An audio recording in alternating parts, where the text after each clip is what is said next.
بسم اللہ الرحمن الرحیم۔ السلام علیکم۔ قبول اسلام کا یہ واقعہ حیرت انگیز بھی ہے اور سبق آموز بھی۔ حیرت انگیز اس اعتبار سے کہ نزول قرآن کو کم و بیش 1500 سال کا عرصہ گزر جانے کے بعد بھی آج تک اس نقطے پر کسی کی نظر نہ جا سکی جو ایک امریکی ڈاکٹر کے قبول اسلام کا محرک بنی۔ اور سبق آموز اس پہلو سے ہے کہ کتاب الہی میں غور و تدبر اور تحقیق جستجو بندگان خدا کے لیے ہدایت اور معرفت کے دروازے کھولنے اور صراط مستقیم پر گامزن ہونے کا آج بھی اتنا ہی مؤثر ذریعہ ہے جتنا وہ نزول وحی کے وقت تھا۔ امریکہ کے ایک اسپتال میں ایک عجیب و غریب واقعہ پیش آیا اور اس واقعے کے زیر اثر امریکن ڈاکٹر مسلمان ہو گیا۔ مذکورہ اسپتال میں ایک روز ڈلیوری کے 2 کیس ایک ساتھ آئے۔ ایک عورت سے لڑکا پیدا ہوا اور دوسری سے لڑکی۔ جس رات میں ان دونوں بچوں کی ولادت ہوئی، اتفاق سے نگران ڈاکٹر موقع پر موجود نہیں تھا۔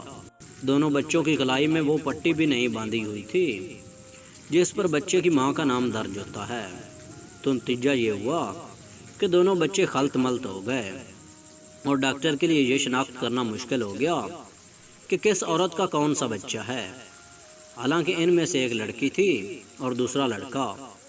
ولادت کی نگرانی کرنے والے ڈاکٹروں کی ٹیم میں سے ایک مسلمان مصری ڈاکٹر تھا جس کو اپنے فن میں بڑی مہارت حاصل تھی اور امریکن ڈاکٹروں سے اس کی بڑی اچھی شناسائی بھی تھی اور اپنے سٹاف کے ایک امریکی ڈاکٹر سے گہری دوستی تھی۔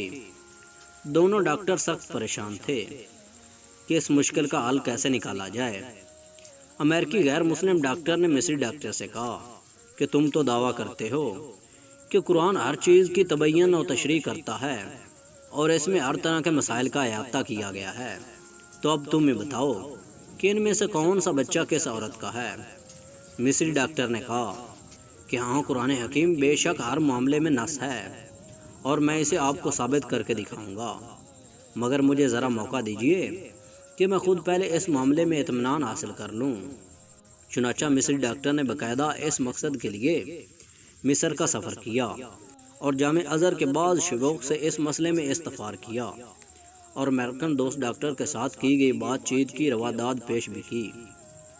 ازہری عالم نے جواب دیا کہ مجھے طبعی معاملات اور مسائل میں ادراک حاصل نہیں ہے، البتہ میں قرآن مجید کی ایک آیات پڑھتا ہوں، آپ اس پر غور و فکر کریں۔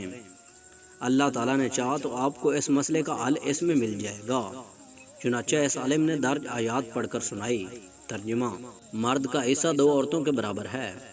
مصری ڈاکٹر نے اس آیات میں غور و تدبر شروع کر دیا اور گہرائی میں جانے پر اسے اس مشکل کا بالآخر حل مل ہی گیا۔ چنانچہ وہ لوٹ کر امریکہ آیا اور اپنے دوست ڈاکٹر کو اعتماد بھرے لہجے میں بتایا کہ قرآن نے ثابت کر دیا کہ ان دونوں میں سے کون سا بچہ کس ماں کا ہے۔ امریکن ڈاکٹر نے بڑی حیرت سے پوچھا کہ یہ کس طرح ممکن ہے۔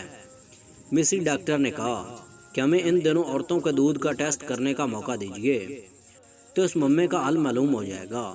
چنانچہ تجزیہ و تحقیق کے نتیجے میں معلوم ہو گیا کہ کون سا بچہ کس عورت کا ہے، اور مصری ڈاکٹر نے اپنے غیر مسلم دوست ڈاکٹر کو اس نتیجے سے پورے اعتماد کے ساتھ آگاہ کر دیا۔